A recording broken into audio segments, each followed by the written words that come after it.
This Saturday, a rather changed England starting 15 will take on Chile.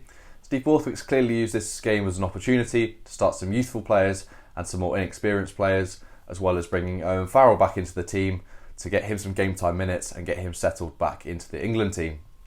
Now, I think this game is really important for Farrell, just to get some game time minutes under his belt. There's nothing like game time minutes. I mean, you can train all you like, but it's very different being under the bright lights. It'll be interesting to see if Farrell can sort of get that England attack flowing a little bit better. You can't give it an awful lot of sort of credit, considering the likes of Argentina and Japan will have better defensives ultimately than Chile. But yeah, it'll be interesting to see how Farrell gets on in that back line. So just to roll through the team, Bevan Rod, Theo Dan and Carl Sinclair make up the front row. The first game of the tournament so far for Bevan Rod. He's a rather underrated player, I feel, playing up the north in the Sale Sharks team. He's a really solid scrummager, and yeah, he's relatively mobile around the park as well, so it'll be interesting to see how he gets on there. In my personal opinion, I do think he's got a good shout at being the replacement loosehead prop, superseding Joe Marler, but who knows, maybe it is a little bit closer between them than I'm thinking. Theo Dan at hooker. Now this game is really important for Theo Dan. Now he's looking like the replacement hooker for Jamie George in the ultimate knockout stage test matches. So in my opinion, the line-out darts are essential. How can Theo Dan do at the line-out? Can he get that 100% sort of gold sticker for line-out success rate? And if he does, I know it's only against Chile and other teams will have better presences in the line-out, but I think it's really important that he builds his confidence in his line-out darts. Carl Sinclair continues at number 3. Look, potentially, I was expecting Dan Cole to start in this game. I do think sort of Stewart and Sinclair are the two best England tight head props, but maybe Steve Borthwick sees Dan Cole further up that list. Into the second row, a rather fresh combination of George Martin and Dave Ribbons.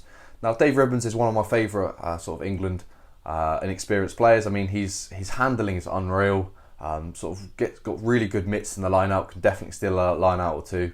And then George Martin is sort of he's a player that I feel epitomises Leicester Tigers. Sort of gritty, really strong, sort of dominant in the carries at club level, and it'll be interesting to see how he transmits that to international level.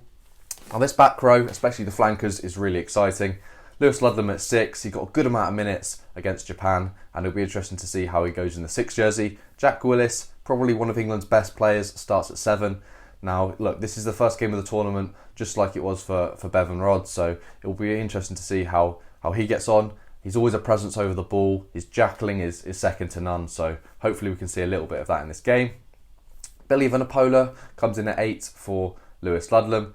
Now, look, I think it's important that Billy really does start to find his form, and if he wants to be involved in the knockout matches, especially starting, he's going to have to do quite a bit of work to supersede Lewis Ludlam and Ben Earl, who have been really good so far.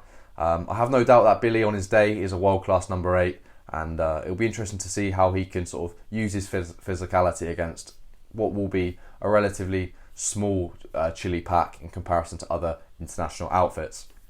Into the back line, Danny Kerr partners Owen Farrell. Now this is a combination that you would have seen like sort of 5-6 years ago.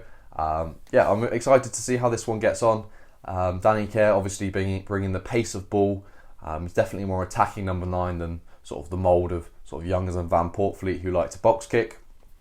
There'll be an element of Kerr box kicking in this game, I'm sure, but it'll be interesting to see how Farrell does with what will hopefully be slightly faster paced ball.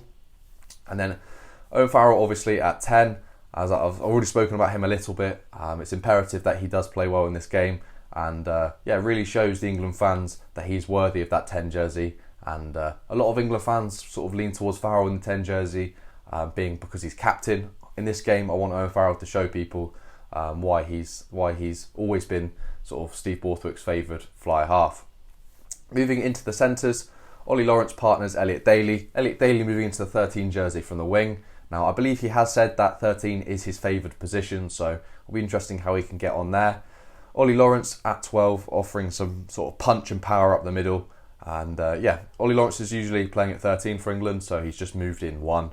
And yeah, I remember a game against Scotland sort of a couple of years back where Ollie Lawrence played at 12 and he just didn't touch the ball. I had him in my fantasy team and he just got that 3 points. So hopefully Ollie Lawrence at 12 can receive quite a lot of ball and show what he can do and translate his sort of form from Bath rugby all the way over to France.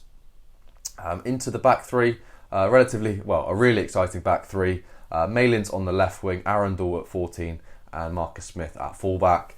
Now let's just start with the crazy pick of Marcus Smith at fullback. Now, look, I love this because I just know it's going to be exciting. Like, look, Chile isn't necessarily a team that I feel hugely threatened by, so I'll just love to see Marcus Smith at fullback. Like, I know it's not necessarily that big of a selection when you consider a 10 can find himself in the backfield quite a lot anyway, but I'll just be really interested to see Marcus Smith just constantly counter-attacking from fullback with his goof steps and whatnot. Should be an entertaining watch. And then Malins, look, I think he's had a mixed spell with England. His try-scoring form isn't there, but England's back's try-scoring form is non-existent. So, look, it'll be interesting to see how he goes. Hopefully he can bag a couple of tries for his confidence. He's very good in the air. That's one of his sort of main perks, which sort of makes up for slightly lacking in the sort of pace department. But yeah, it'll be interesting to see how he goes. Now, someone who doesn't lack in pace is Henry Arundel. He had a bit of a mad moment against Wales in the Rugby World Cup warm-ups where he got yellow carded for just some silly tackle and sort of cynical tackle on Liam Williams. It'll be interesting to see how he can go in this game and sort of bring his sort of pace and power that he showed on the tour to Australia last year. And so that sums up the England starting 15. In terms of who's on the bench, I'll just go through them quickly. Jack Walker, Marler and Stewart make up the replacement front row. Look, Will Stewart, I'm expecting to see a lot better performance from him. I thought he struggled of late. When he came on against Japan, he made a few just silly errors, so I want to see him show people what he can really do and bring back the form that he showed against the All Blacks last year. Chesham is the replacement second row, and Bennell is the replacement for the back row. England going with a 5-3 split, not doing what South Africa do and going 7-1.